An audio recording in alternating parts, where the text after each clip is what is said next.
नमस्कार, मैं राहुल कठेरिया। आरएसएस में मोहन भागवत जी के बाद दूसरे नंबर के बड़े नेता दत्तात्रेय होसबोले जी ने एक प्रेस कॉन्फ्रेंस में खुलेआम ये कहा है कि वो राहुल गांधी जी से मिलना चाहते हैं। आखिर आरएसएस राहुल गांधी से क्यों मिलना चाहता है? इसके पीछे आरएसएस की क्या रणनीति है, क्या प्लानिंग है?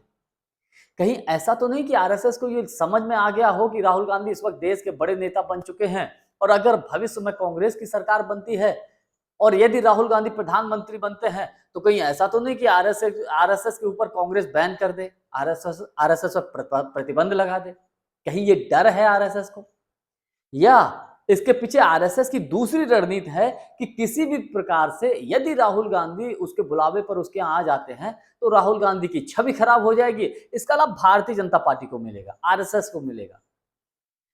क्या राहुल गांधी यदि आरएसएस के किसी कार्यक्रम में शामिल होते हैं, किसी नेता से मिलते हैं, तो कांग्रेस की सेहत पर इसका क्या फर्क पड़ेगा, राहुल गांधी की छवि पर इसका क्या फर्क पड़ेगा? आखिर दत्तात्रेय होसबोले ने यह बयान क्यों दिया राहुल गांधी के बारे में?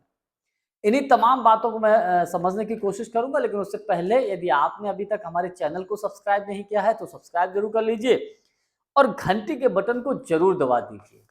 देखिए, मोहन भागवत जी के बाद दूसरे नंबर के बड़े नेता दत्तात्रेय होसबोले ने प्रेस कॉन्फ्रेंस में खुलेआम कहा है, आप नफरत के बाजार में मोहब्बत की दुकान चलाना चाहते हैं पर हमसे मिलना नहीं चाहते, हम तो सबसे मिलना चाहते हैं।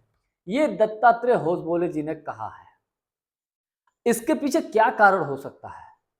हो सकता है आरएसएस को ये लग गया हो कि आने वाले समय में देश में कांग्रेस की सरकार बन सकती है, इंडिया गठबंधन की सरकार बन सकती है, तो कांग्रेस से अपने मधुर संबंध करने की कोशिश की हो।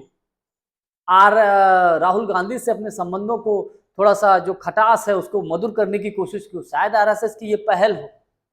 देखिए, देश में अकेले और इकलौते राहुल गांधी ऐसे नेता हैं जो आरएसएस की विचारधारा के खिलाफ खुलकर खड़े हैं, आरएसएस का सीधा विरोध करते हैं और आरएसएस इसी बात से डरता है। मुझे ऐसा लगता है अगर आरएसएस की ये प्लानिंग है तो आरएसएस को इसी बात का डर है कि भविष्य में कांग्रेस की सरकार बन गई तो कहीं ऐसा ना हो कि राहुल गांधी आरएसएस के ऊपर प्रतिबंध लगा दे या तमाम तरीके की आरएसएस के आगे अड़चने पैदा न कर दे। इसी डर से आरएसएस चाहता है कि राहुल गांधी से वो मुलाकात करें। और आप पास्ट में जाइए तो ऐसा हुआ भी है। जब जब कई बार कांग्रेस की सरकारें रही हैं तो आरएसएस पर प्रतिबंध लगाया गया है। दूसरा इसके पीछे रीजन ये हो सकता है, कारण ये हो सकता है कि आरएसएस राहुल गांधी की छवि को खराब करना चाहता है। एक बार यदि आरएसएस के किसी मंच पर या आरएसएस के किसी बड़े नेता से राहुल गांधी मिलते हैं तो मुझे लगता है कि देश में राहुल गांधी को वो लोग जो राहुल गांधी को सेकुलर नेता मानते हैं, राहुल गांधी के पीछे आंख बंद करके खड़े हैं, राहुल गांधी के ऊपर उनका विश्वास जो है वो डगमगा जाएगा और इसका लाभ आरएसएस और भाजपा को मिलेगा। यही आरएसएस चाहता है। ये भी आरएसएस की प्लानिंग है कि अगर एक बार राहुल गांधी किसी कोई मंच शेयर कर लेंगे तो उसका और भारतीय जनता पार्टी का काम बन जाएगा।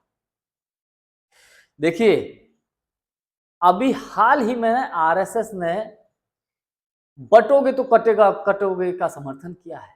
एक तरफ तो आरएसएस देश में नफरत, जो लोग नफरत का बीज बोते हैं, नफरत का माहौल देश में पैदा करते हैं, उनका समर्थन करता है। दूसरी तरफ राहुल गांधी को बुलावे की बात करता है। आरएसएस के बारे में तो यहां तक लोग कहा जाता है कि आरएसएस जब आजादी का आंदोलन चल रहा था तो आरएसएस के लोग अंग्रेजों के समर्थक थे, ये तक कहा जाता है। तो मुझे नहीं लगता कि राहुल गांधी आरएसएस के किसी भी नेता के बुलावे पर उसके यहाँ जाएंगे और इसका मुझे लगता अगर राहुल गांधी ने ऐसा कोई कदम उठाया तो कांग्रेस को बहुत बड़ा नुकसान उठाना पड़ेगा, बहुत बड़ा। और जाना भी नहीं चाहिए कि आरएसएस के ऊपर तो भरोसा किया ही नहीं जा सकता। आरएसएस का चरित्र बिल्कुल इस मामले में ठीक नहीं है, बिल्कुल ठीक नहीं है, क्योंकि आरएसएस कहता कुछ और करता कुछ और है। क्योंकि भारतीय जनता पार्टी जिस तरीके का माहौल देश में बनाए हुए है, हिंदू वर्सेस मुसलमान की बात करते हैं, माहौल खराब करने की कोशिश करते हैं, चुनावों को जीतने के किस हद तक भारतीय जनता पार्टी जाती है, इसके पीछे आरएसएस का भी हाथ होता है। तो ऐसे में मुझे ऐसा लगता है कि ये आरएसएस की एक सोची समझी प्लानिंग है ताकि राहुल गांधी की छवि को खराब किया जा सके। हालांकि इसके कई अन्य कारण भी हो सकते हैं। जानकारी हमारी आपको कैसी लगी कमेंट्स करके हमको जरूर बताइएगा। बहुत बहुत धन्यवाद। नमस्कार।